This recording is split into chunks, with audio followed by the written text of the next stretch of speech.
এক গ্রামে মহাদেব নামে একজন অত্যন্ত দুঃখ কুম্ভকার বাস করত। তার হাতের তৈরি মাটির কলসি আর পাত্রের খ্যাতি ছিল দূর দূরান্ত পর্যন্ত। লোকে যখন তার কাজের প্রশংসা করত, মহাদেব বুক ফুলিয়ে বলতো, সবই আমার হাতের জাদু, আমার মতো নিখুঁত কাজ এই তল্লাতে কেউ করতে পারবে না।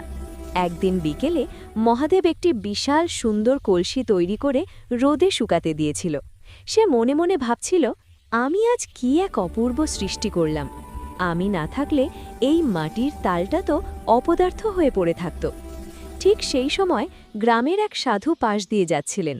তিনি মহাদেবের অহংকার বুঝতে পেরে মৃদু হাসলেন এবং কলসিটির সামনে গিয়ে দাঁড়ালেন।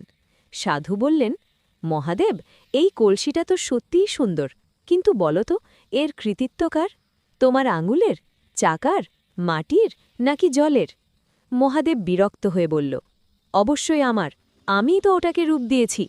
সাধু তখন কলসিটির দিকে চেয়ে বললেন, হে কলসি, তুমি কি একা তৈরি হয়েছ? তখনই ঘটল এক অলৌকিক কাণ্ড। কলসিটি যেন কথা বলে উঠল।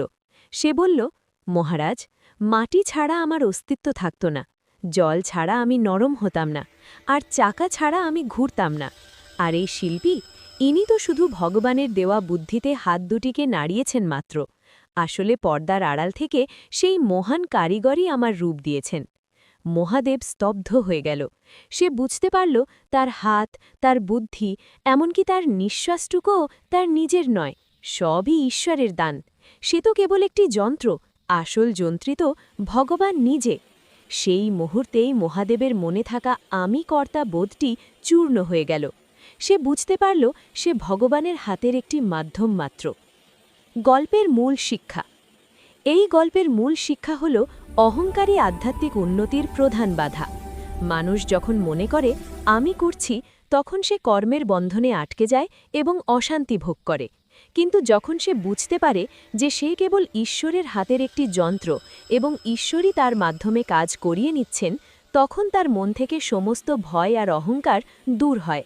একেই বলে কর্তৃত্ব ত্যাগ, যা প্রকৃত শান্তি ও মুক্তির পথ।